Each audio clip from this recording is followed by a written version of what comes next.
mapagpalang araw sa lahat. Guys, nandito po ako sa may Barangay Balibago, Santa Rosa, Laguna. Dito po sa may Skygo. At ang i-review po natin, ito po yung KPV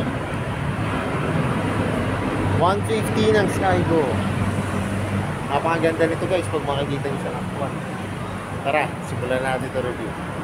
Guys, ito po yung KPV 150 ng Skygo.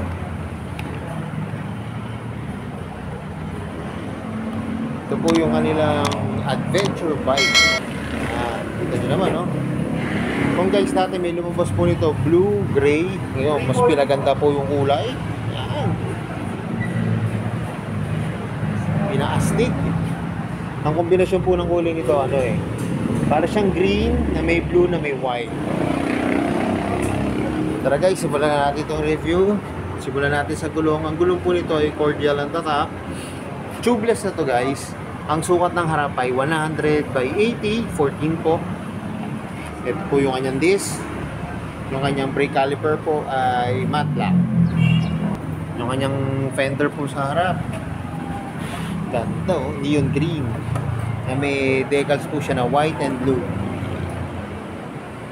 Headlight po niya LED na guys. Kanyang signal light LED na rin po. Ito po yung nag-uhit Ganda po yan. Flexible din po para hindi po madaling mabali. Pati po yung kanyang park light guys, LED na rin yan. Guys, may visor to rito, hindi lang po siya nakakabit. Kaganda nito, pwede nyo rin po siyang i-adjust. Yan o. Pagka diluwagan nyo ito, pwede nyo itaas. Yan. Pagsabayin nyo lang para pwede nyo siya taas, pwede nyo po siyang ibaba. Ang likod na gulong naman po nito, ang sukat naman niya ay 120 by 70, 14 po. Guys, naka-disc brake na rin siya.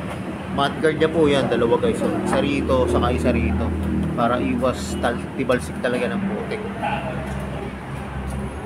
Kanyang taillight naman po, yan, LED po. Magkabilang signal light ay LED rin po. May reflector po dito para kita tayo sa gabi. At may ilaw yan dito guys, para yung plaka natin kita po. Kanyang grab bar, putol po siya, glossy na gray. Ito guys yung kanyang crankcase. Ayan. May naka-engrave po dito na Skygo NBD. Yun lang guys, wala po siyang kickstart. Yung kanyang side stand, saka center stand po, glossy na black. At may kill switch na po to guys. Ayan o. Pag ibinaba nyo na po yung side stand, automatic po siyang mamatay yung makina. Ito po yung tapakan ng angkasan. Ang ganda po. Matibay. May mga siya, carbon design na pairings po dito.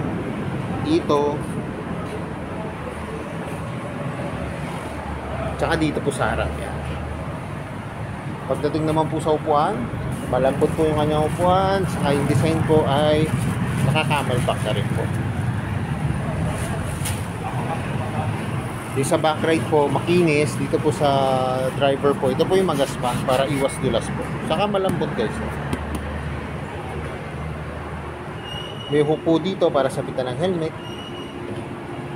Yun nga lang guys, hindi po dito kasya ang full face o half face ng helmet. Yung material na ginamit po sa upuan, plastic na black. Dito po siya naka-staple sa may Carter po.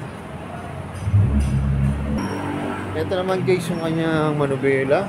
Ayan. Malambot po yung brake lever. Ito po yung mga function. Passing light, high and low, may hazard po, signal, kusina, kill switch. Ayan. Kill switch siya, park light, electric start. Yun lang guys, electric start lang po siya. Wala po siyang kick start. Throttle, ang lutong po, pati yung kanyang brake lever, malambot. Guys, digital gauge panel na po to. Hindi lang po natin siya ma-operate kasi wala pa po siyang battery. Kagandaan po nito, remote na po siya, pero may smart key po siya. Ayan, okay. May smart key to. Para pagka yung lobat po yung remote, pwede nyo pa rin siyang start po yung inyong motor. Dito naman po sa susian niya, makikita nyo naman po yung pagpupuksan nyo po yung gas. Hindi lang natin kasi wala pa po siya. Hindi po, wala po yung susi niya.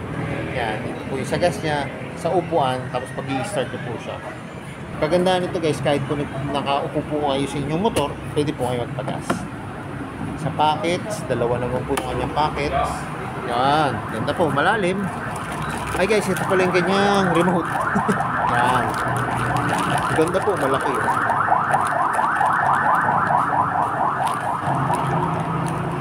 Ito guys yung kanyang remote. Yan o. Ganda, malaki. Yan, ito po yung kanyang smart key. Sinasabi ko. Dito nyo lang po siya i-connect. Yan guys. Yan nyo lang po isasaksak yan. Pagka lobat po yung inyong remote.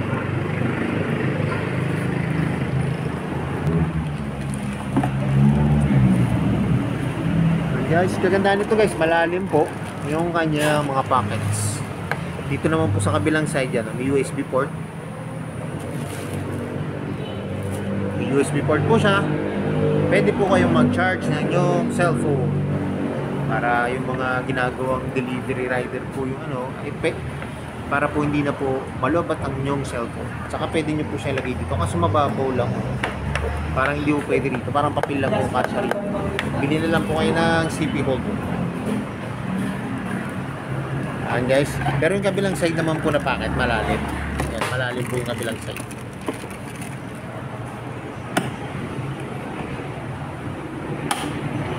Kagandahan din dito guys. So, naka-naked handlebar na po siya. Saka yung forma niya po, itsura niya. Napakaganda pong adventure bike nito guys. So yun guys, alam ko ito na yung inaabangan nyo. Magkano ba ngayon itong KPB 150 ng Skygo? Tara, tignan natin yung kanyang price. Guys, dito po sa Skygo, sa may Barangay Balibago, Santa Rosa, Laguna, ito po yung kanyang cash price, 114,000. Pagka installment nyo po siya kukunin, ito po yung kanyang down payment, 4,500. Ang monthly niya po ay 5,464 pesos. Guys, may rebate pa po yan na 200. Kaya magiging 5,264 pesos na lang po siya. And guys, kung naghahanap po kayo ng alternative na yun nga rin po, mura po, na adventure bike na maporma at hindi ho tinipid sa itsura, sa dating, saka sa presyo po, hindi ho siya ganong kamahalan.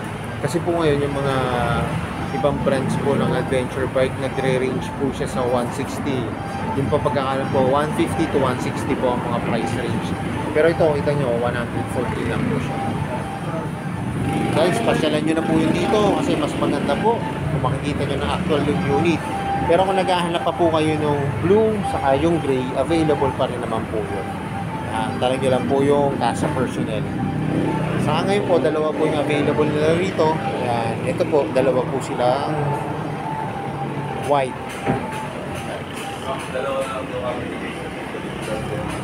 So yun guys, hanggang dito na lang. Kung bago lang po kayo sa aking YouTube channel, pa-subscribe naman po at ring ng notification bell para updated po kayo sa mga videos.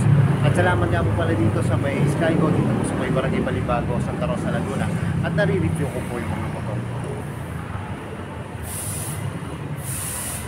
More series to come, hanggang na lagi po sinasabi. Ingat po lagi, ride safe always, and God bless po. Palike and share na rin po na aking mga videos. At lagi natin tatandaan, mahal tayo na Diyos. Bye-bye!